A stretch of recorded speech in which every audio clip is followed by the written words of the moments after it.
أطلق عنصر من الجيش الجزائري عيارات نارية استهدفت مدنيين مغاربة، وقد أصيب مواطن مغربي بجروح بليغة. وقد عقدت الحكومة المغربية لقاء صحفيا لشرح ملابسات الحادث وتحميل الطرف الجزائري المسؤولية فيما حدث. شهاب زريوح، سعيد إجاسي ومحمد نصيري. في الساعة 12 من زوال اليوم أطلق عنصر من الجيش الجزائري 3 عيارات على 10 مدنيين مغاربة على مستوى الشريط الحدودي لإدوار ولاد صالح التابع للجماعة القروية بن خالد الواقعة على بعد 30 كيلومترا شمال شرق مدينة وجدة.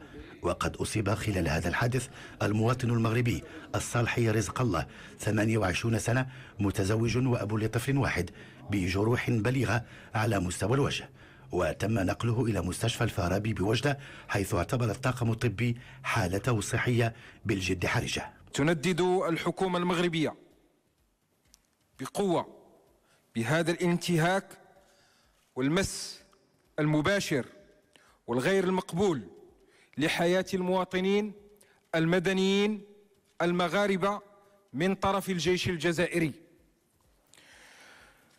كما تشجب هذا التصرف الغير المسؤول والذي ينضاف إلى الأفعال المستفزة الأخرى التي تم تسجيلها في الآونة الأخيرة على مستوى الشريط الحدودي. وتدين المملكة المغربية هذا التصرف الغير المبرر والذي ينتهك أبسط قواعد حسن الجوار ويتناقض والأواصر التاريخية وروابط الدم التي تجمع الشعبين الشقيقين.